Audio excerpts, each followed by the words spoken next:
Tengo 45 años.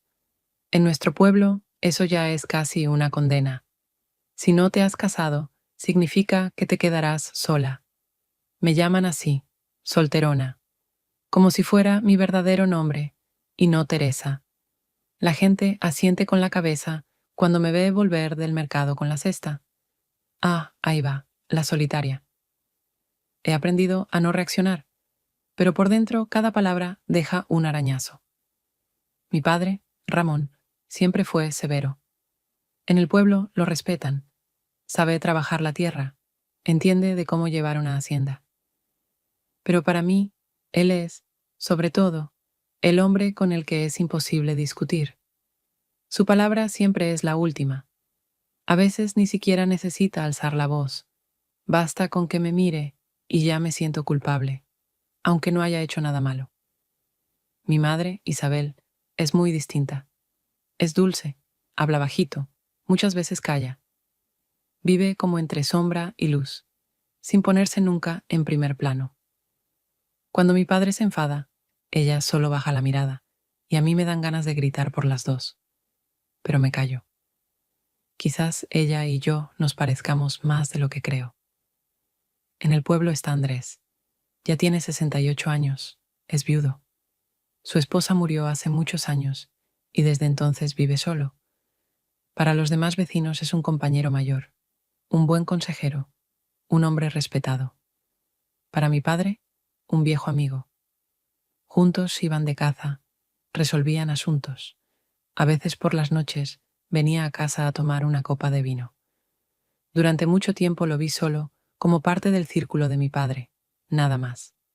Siempre me pareció mayor, distante, casi inalcanzable. Pero con los años algo cambió. Empecé a notar sus miradas, diferentes a las de antes. No eran solo amables, sino atentas, como si me viera a mí, a la verdadera yo, y no a la sombra de la casa de mi padre. Una vez salí al patio a por agua. Andrés estaba sentado en el banco, hablando con mi padre. Cuando pasé junto a ellos, levantó los ojos, y en esa mirada había algo que me dejó sin aliento. Me fui deprisa, intentando no delatarme, pero toda la noche no pensé en otra cosa. Nunca tuve romances importantes. Los hombres me miraban cuando era más joven, pero con los años todo se desvaneció. En el pueblo, una mujer después de los 30 ya es vieja, y después de los 40 simplemente sobra. Y ahora, cuando todos hace tiempo me habían borrado de la cuenta, junto a mí estaba un hombre que parecía devolverme a la vida. Intenté apartar esos pensamientos. La diferencia de edad es enorme. Es amigo de mi padre. Pero cuando nos encontramos la mirada, siento que en mí despierta algo que creía olvidado. No es un enamoramiento juvenil, es distinto, maduro y por eso aún más fuerte. La semana siguiente volvió a venir. Mi padre estaba arreglando la puerta y los dos trabajaban juntos. Yo estaba en el porche, mirando. Andrés, inclinado, sostenía la herramienta con manos seguras. Luego levantó la cabeza y me sonrió. Un gesto pequeño, pero sentí que algo se apretaba en mi pecho. Mi madre lo notó, vio cómo me turbaba y susurró: «Lo miras de otra manera que antes». Me giré. Estás imaginando cosas. Pero esa noche no pude dormir. Tenía presente su sonrisa y me daba vergüenza de mis propios pensamientos. Sabía que en el pueblo basta una mirada para que la gente empiece a hablar. Y una vez que empiecen, será imposible detenerlos. Y aún así, dentro de mí algo despertaba. No importa cuántos años tenga, ni lo que piensen los demás. Lo que importa es que él está cerca y que yo vuelvo a sentirme viva. A la noche siguiente, Andrés volvió a nuestro patio, y aunque para mi padre su presencia era tan habitual como el olor de la hierba recién cortada o el ladrido del perro junto a la verja, para mí cada minuto a su lado era una prueba, como si tratara de ocultar ante todos que dentro de mí estaban haciendo algo que ya no podía ignorar. Ellos dos se sentaban bajo la parra, hablando lentamente del precio del grano y de cómo habían salido las olivas ese año, mientras yo salí de la cocina con una jarra de barro llena de vino. La puse entre ellos y ya me iba, cuando Andrés levantó la mirada y dijo en voz baja, solo para que yo lo oyera: «Gracias, Teresa. Sin ti todo esto no sería tan agradable». Sus palabras sonaron en apariencia triviales, pero la entonación reveló más de lo que debía, y sentí cómo se me encendían las mejillas, como si acabara de desvelar un secreto al que ni yo misma me atrevía a confesarme. Fingí que nada había pasado, pero mis manos temblaban mientras secaba los platos en la cocina. Mi madre, que estaba junto a la ventana, repasando las habas para llenar la tarde, me miró y preguntó con tono sereno, aunque directo: «¿Por qué estás tan confundida?». Sonreí y respondí que estaba cansada, pero en el fondo sabía que ella había percibido algo, porque una madre siempre ve lo que sus hijos quieren ocultar.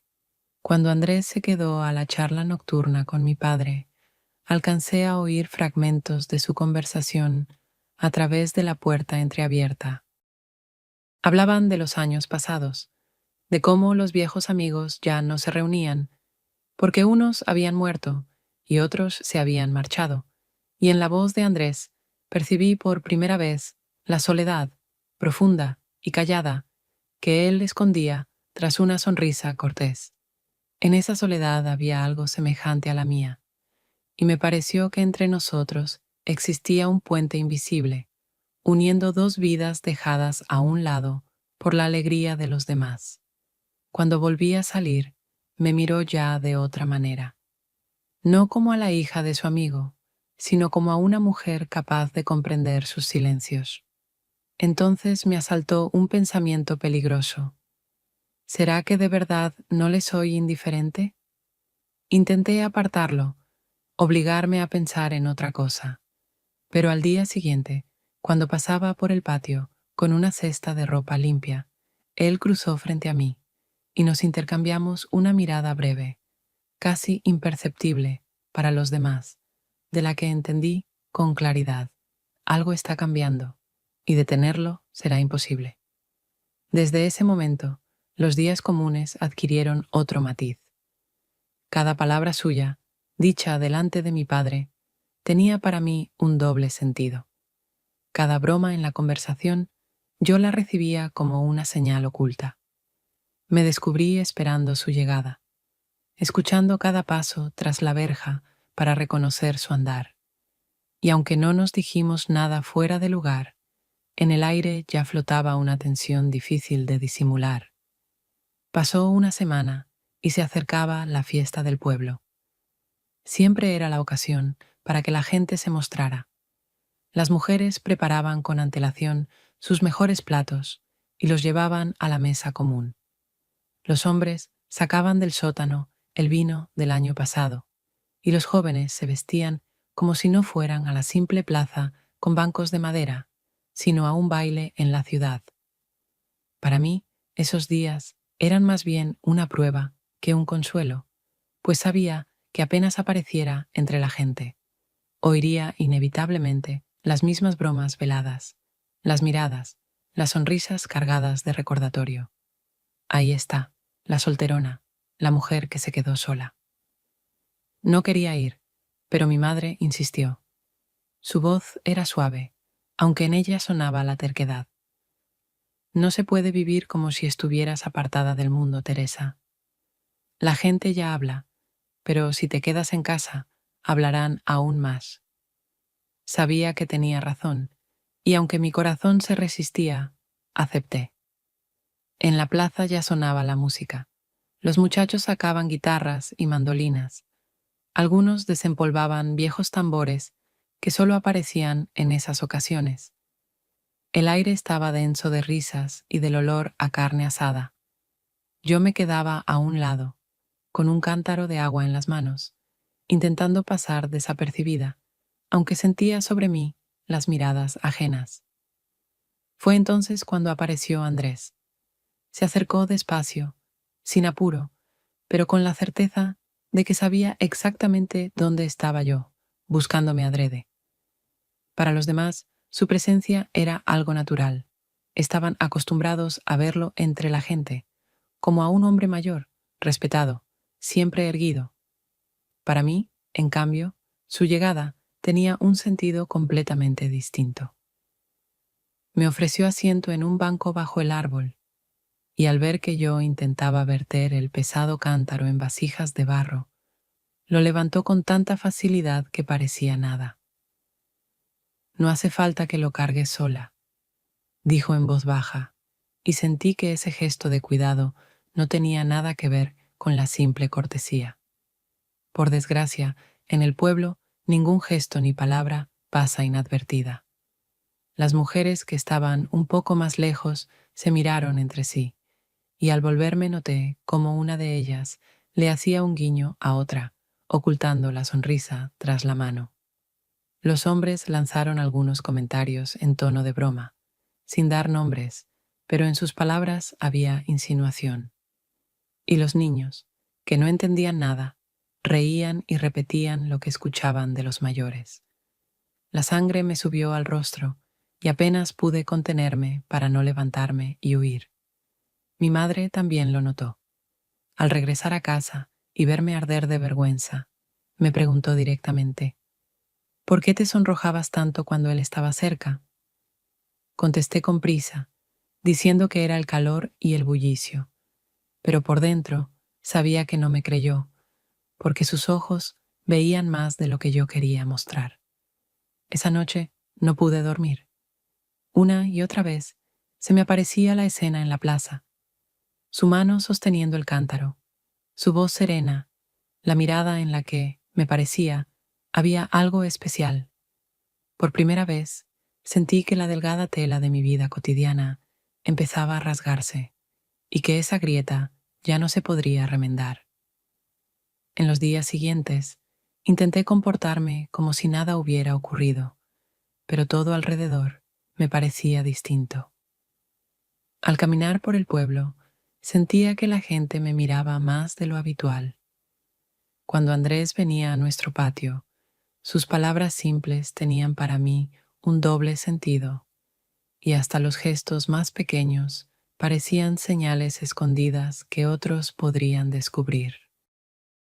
Por primera vez en muchos años, sentí que mi vida dejaba de ser una carga, aunque al mismo tiempo el miedo crecía. ¿Qué pasaría si alguien decía en voz alta lo que yo apenas empezaba a sospechar? ¿Qué ocurriría cuando mi padre, tan severo y directo, viera lo que yo misma ya no podía ocultar? Aquella fiesta, que debía ser solo una más entre tantas, se convirtió en el punto de partida de otro camino. Aún no sabía a dónde me llevaría, pero intuía que ya no habría regreso. Unos días después de la fiesta, Andrés apareció inesperadamente en nuestro patio, justo cuando mi padre trabajaba junto al cobertizo, y comenzó a contar que tenía que ir a la ciudad, pues había llegado el momento de ordenar ciertos documentos que llevaba demasiado tiempo postergando. Hablaba con calma, como de un asunto corriente, pero de pronto se volvió hacia mí y, casi como al pasar, me propuso acompañarlo, explicando que para alguien de su edad el camino no siempre es fácil y que en la ciudad siempre resulta útil tener a alguien cerca para ayudar con compras o pequeños encargos. Mi padre no objetó nada, ni siquiera lo pensó. Confiaba en él como en sí mismo.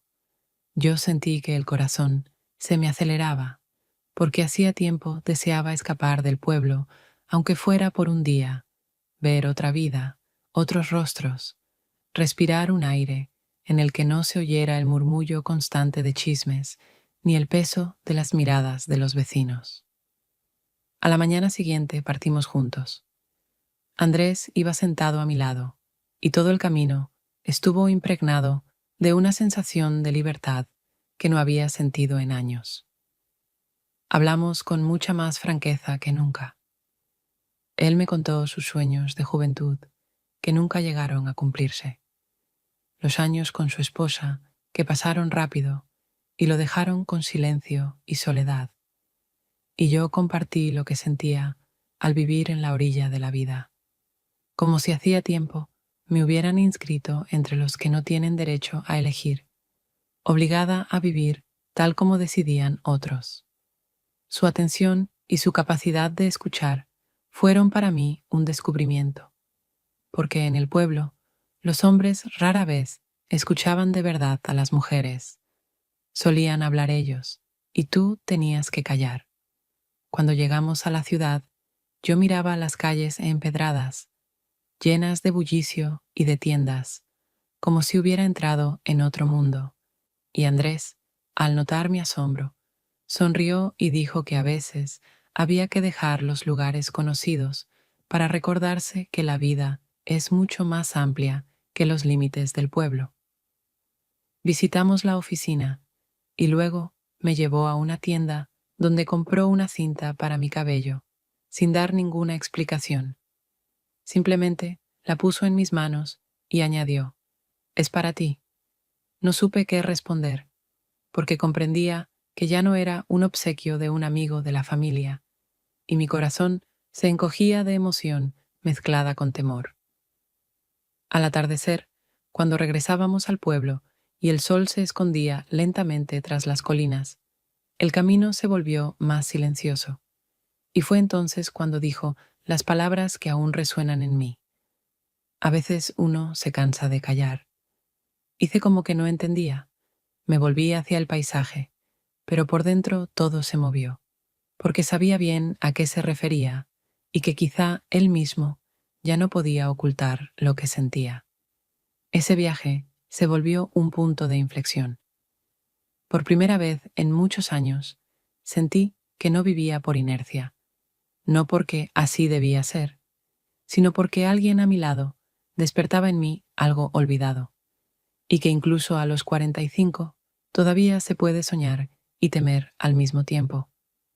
Volvía a casa con la certeza de que aquel día, en la ciudad, marcaría para siempre la frontera entre el pasado y lo que estaba comenzando a desplegarse ante mí. Unos días después de nuestro viaje a la ciudad, ya no podía volver al ritmo habitual de la vida, porque incluso en las tareas más pequeñas de cada día, cuando tendía la ropa o preparaba la cena, la imagen de Andrés entregándome aquella cinta para el cabello volvía constantemente. Ese pequeño obsequio no me parecía solo un adorno, sino una confirmación silenciosa de lo que me inquietaba. Intenté ocultarlo de mi madre, lo guardé en un cajón bajo la ropa, pero por las noches lo sacaba y lo sostenía en las manos, como para convencerme de que no era un sueño y que aquel día en la ciudad había sido real. Andrés comenzó a visitarnos con más frecuencia y cada vez que cruzaba el umbral, yo sentía cómo mi cuerpo se tensaba, porque cada palabra suya tenía un peso, cada mirada era una prueba. Podía hablar con mi padre sobre el precio del grano o el estado del ganado, pero en las pausas de esas frases cotidianas me lanzaba una mirada que nadie más notaba, y eso bastaba para que supiera que ya no era solo el viejo amigo de la familia. Una tarde, cuando volvíamos de casa de un vecino al que mi padre ayudaba a arreglar el tejado, el camino estaba vacío. El sol ya se había puesto y solo el viento suave movía la hierba. Caminaba junto a mí en silencio, hasta que de pronto dijo con voz grave, «Estoy cansado de hablar como si fuera de otra cosa, cuando en mi cabeza solo hay una». Me detuve un instante, entendiendo que ya no era una insinuación, sino una confesión directa. No tuve fuerzas para responder, así que fingí no haber oído del todo. Pero aquellas palabras se quedaron conmigo y resonaron día y noche, sin darme tregua. Desde esa tarde todo se volvió más difícil. Me parecía que hasta el aire entre nosotros estaba cargado de una tensión imposible de ocultar. Cuando nos cruzábamos por casualidad junto al pozo o en el camino al mercado, ya no podía sostenerle la mirada, porque cualquier segundo de más nos delataría. Y aunque él no hablaba claramente, su sola presencia me cambiaba tanto que incluso mi madre comenzó a notarlo. Un día me dijo que mi voz se había vuelto más suave, que en mi mirada había una luz que antes no existía. Yo me reí para evitar responder, pero sabía que tenía razón. Lo que más me asustaba era el hecho de que ya no podía controlar mis pensamientos. En lugar de preocuparme por la hacienda, por las tareas diarias, por lo que dirían los vecinos, volvía una y otra vez a sus palabras en el camino, a sus gestos, a sus miradas que ahora tenían otro sentido. Sabía que estábamos al borde de algo y que tarde o temprano esa frontera sería cruzada, aunque yo siguiera fingiendo no ver lo evidente. Ese verano, el pueblo me parecía demasiado estrecho y cada cosa habitual demasiado ruidosa, porque dentro de mí bullía algo imposible de disimular. Aún no sabía en qué terminaría todo, pero tenía claro que mi vida anterior se desmoronaba y que ya no había manera de recuperarla. Unos días después de aquel viaje a la ciudad, cuando Andrés pronunció en el camino de regreso las palabras que yo intentaba borrar de mi memoria, la vida en apariencia seguía su curso habitual, pero dentro de mí ya no había calma. Durante el día ayudaba a mi madre en las tareas de la casa, llevaba agua, trabajaba en el huerto, preparaba la cena, pero mis pensamientos volvían constantemente a él. Cada visita suya a nuestro patio se convertía en una prueba. Se sentaba con mi padre a hablar del campo o del ganado, con el mismo tono sereno de siempre, pero cuando sus ojos se cruzaban con los míos, esa mirada duraba más de lo debido. Intentaba apartar la vista, aunque en el fondo ya sabía que él tampoco podía ocultar lo que sentía. Mi madre me observaba de otra manera. Apenas preguntaba, pero su atención hablaba más que cualquier palabra. Mi padre, ocupado con los quehaceres, parecía no notar nada, pero yo sentía la fuerza de sus miradas y mi corazón temblaba cada vez que se detenía demasiado en mí. Vivía como si caminara por un filo, un paso a la izquierda, y todas las sospechas se disiparían. Un paso a la derecha, y el secreto se haría evidente. Una tarde salí con un cubo de agua hacia el pozo. El cielo ya oscurecía y el patio se sumía en el sosiego del crepúsculo. Me incliné para llenar de nuevo el balde y escuché unos pasos detrás. Al volverme vi a Andrés. Estaba allí, como si estuviera a punto de marcharse, pero se había detenido, sosteniendo su sombrero en la mano. «Trabajas mucho a esta hora», dijo, intentando sonar natural. Dejé el cubo a un lado y respondí con sencillez. Con el calor del día es más pesado. Por la tarde es más fácil. El silencio se extendió entre nosotros. Vi que quería decir algo más de lo que permiten las frases cotidianas. Y en efecto, tras un minuto, habló en voz baja, pero firme. Ya no puedo fingir que solo nos cruzamos por casualidad. No respondí de inmediato.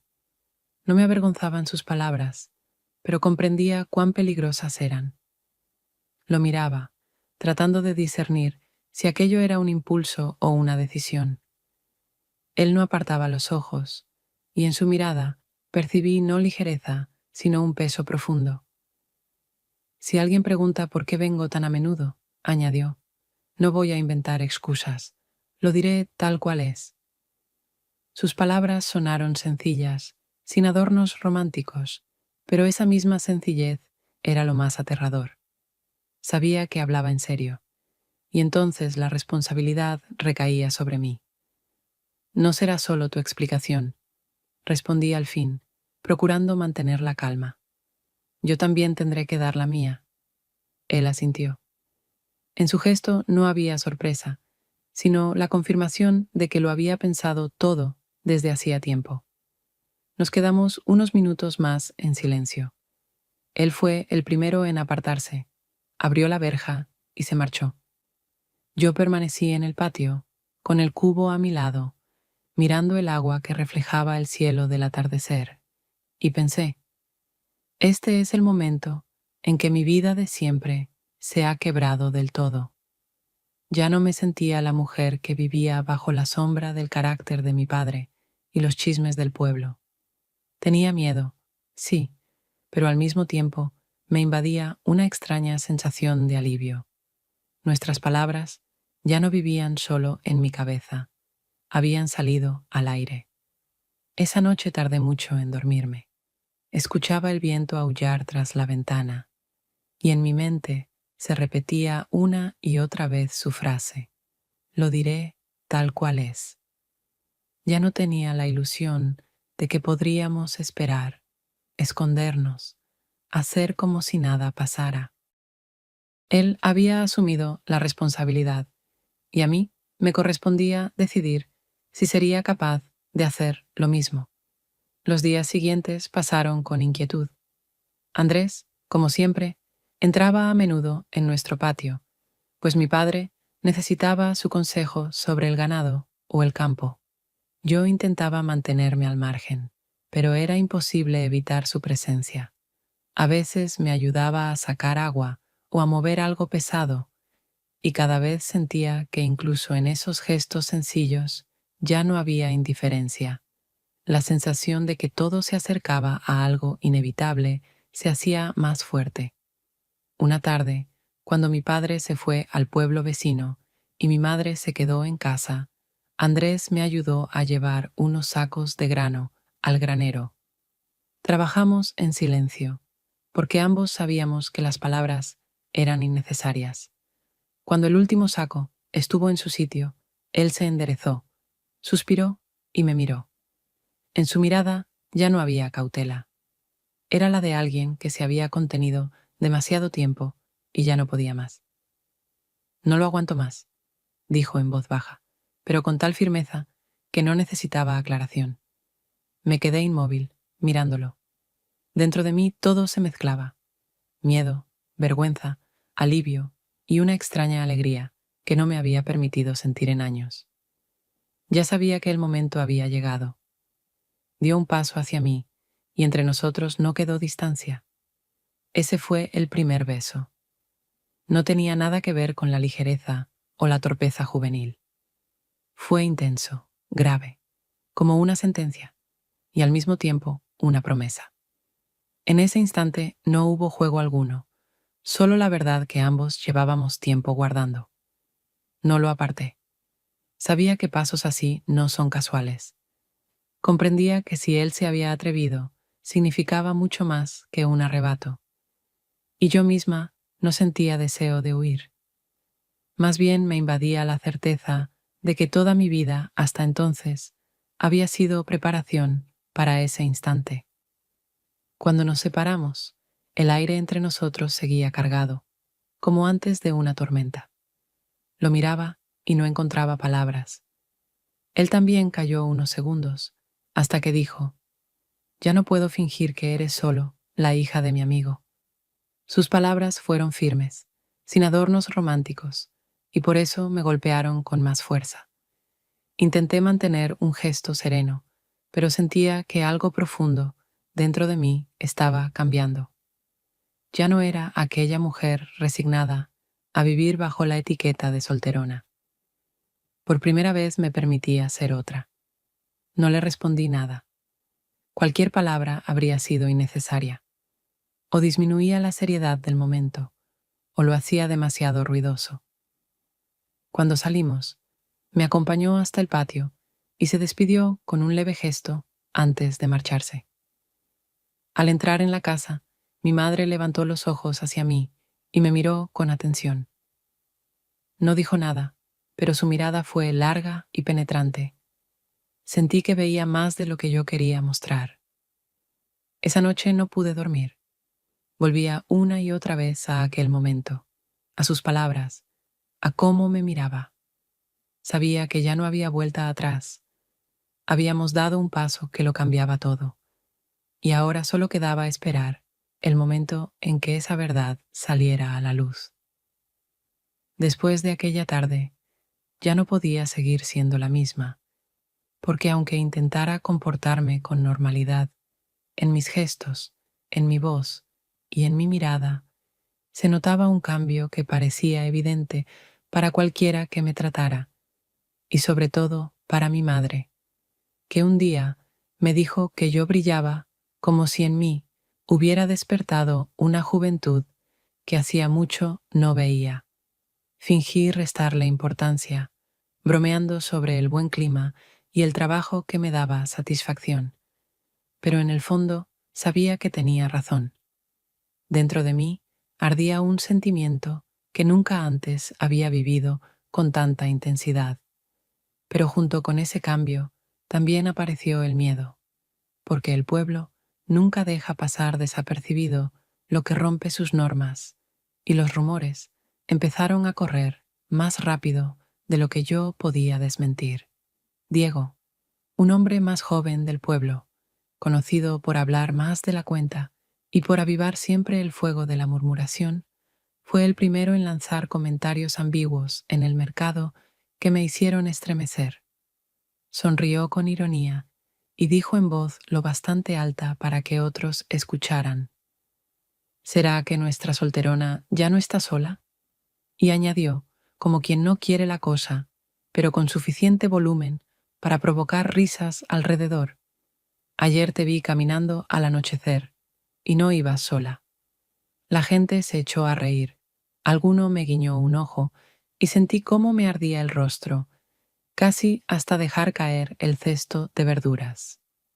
Aquella tarde caminé por el patio largo rato, sin atreverme a mirar a mi madre, convencida de que ya había oído esos chismes. Mi padre se comportaba como si nada pasara, pero yo percibía sus miradas insistentes, como si quisiera atravesarme y arrancar la verdad a la fuerza. Eran más temibles que cualquier palabra, porque sabía que, si llegaba a descubrirlo, no nos perdonaría ni a Andrés ni a mí. Cuando Andrés se enteró de las insinuaciones de Diego, se limitó a encogerse de hombros y a decir que esas lenguas nunca callan hasta que se consumen solas, y que temerles era inútil. Pero yo veía que incluso él comenzaba a observar con más atención a la gente en la calle, como si midiera quién sería el próximo en lanzar una piedra o una palabra capaz de romper nuestra frágil verdad. Yo intentaba mantenerme firme, pero por las noches despertaba sobresaltada, convencida de que todo saldría a la luz y que ya no habría marcha atrás.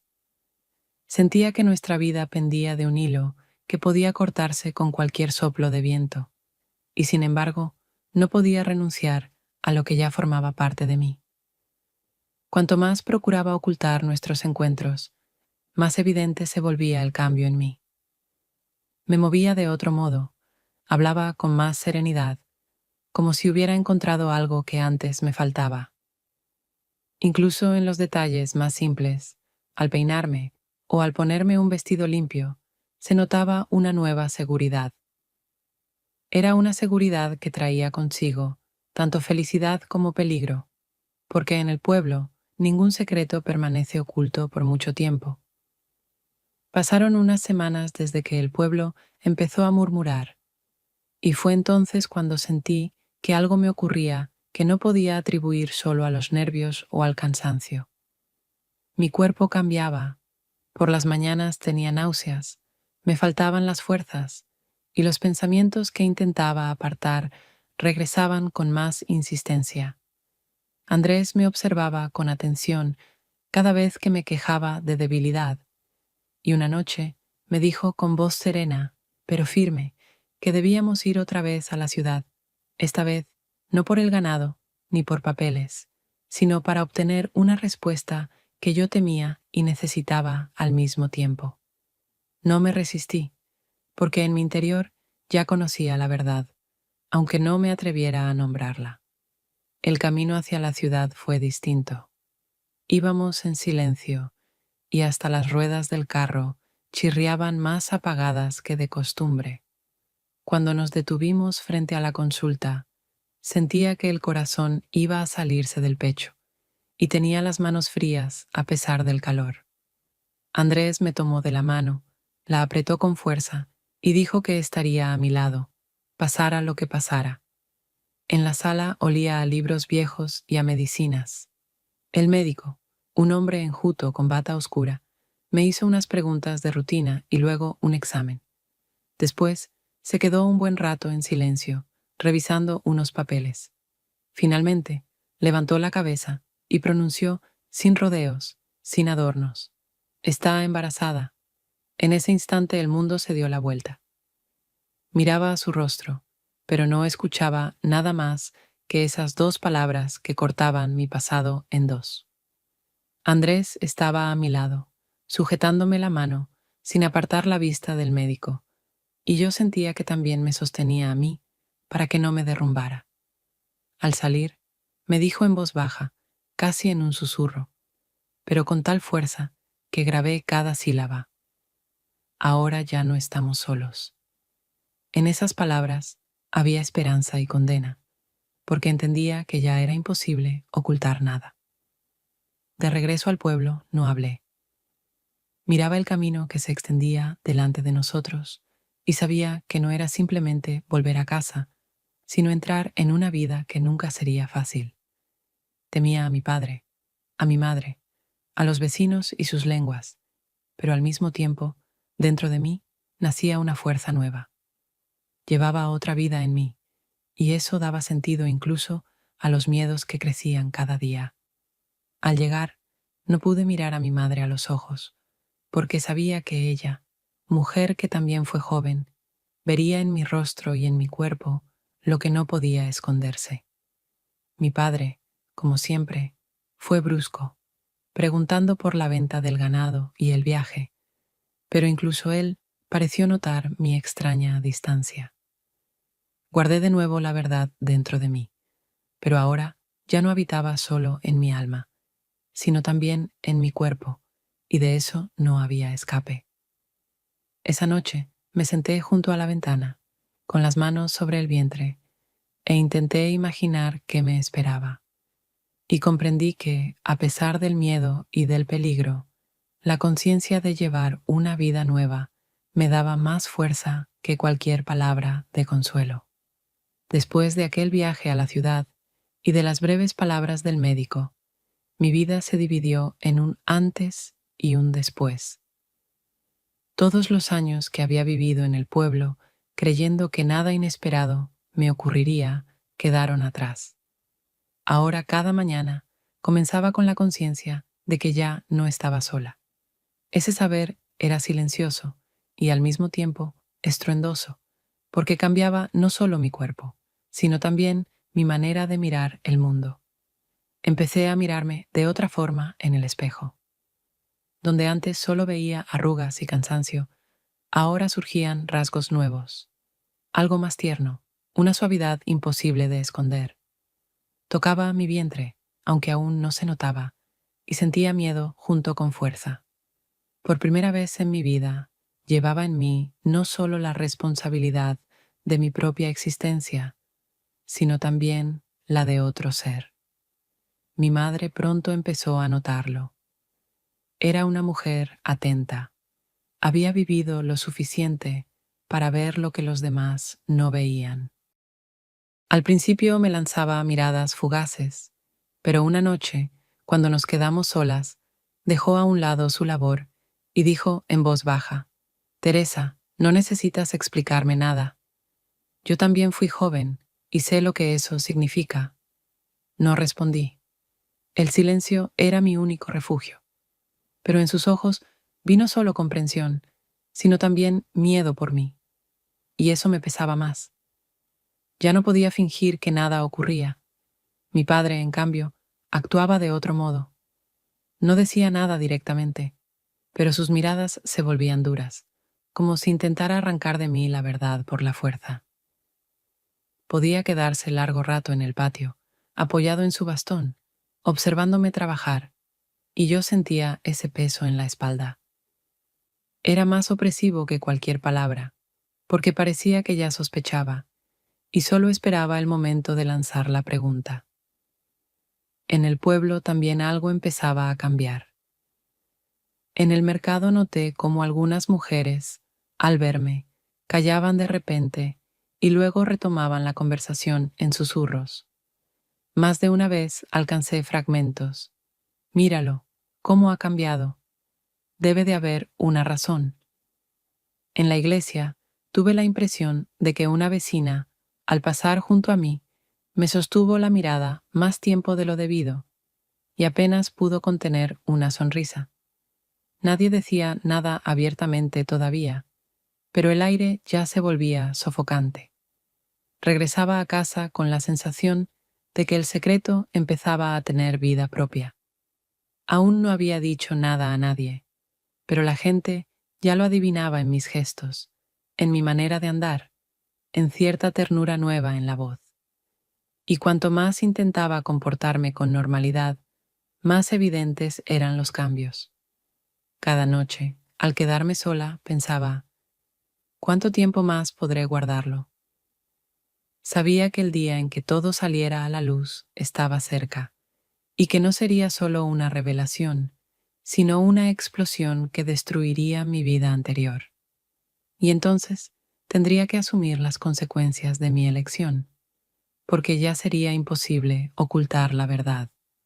Los días siguientes fueron una verdadera prueba para mí, porque sentía que mi padre ya sospechaba algo, aunque no me hiciera preguntas directas. Sus miradas silenciosas pesaban más que cualquier palabra, y cada vez que nos cruzábamos en el patio o en la mesa, me parecía que estaba a punto de abrir la boca y decir todo lo que llevaba en el corazón. Andrés cada vez buscaba quedarse conmigo a solas, aunque fuera unos minutos, y esos instantes eran como un respiro para mí, pero también comprendía que caminábamos al borde de un precipicio y que un paso más podía hacerlo todo pedazos. Una tarde, cuando mi padre iba a regresar más tarde porque tenía un trato con unos hombres de otra parte del pueblo, Andrés y yo nos encontramos en el granero. Allí siempre había silencio, solo el crujir de la madera húmeda y el olor a grano y sacos viejos.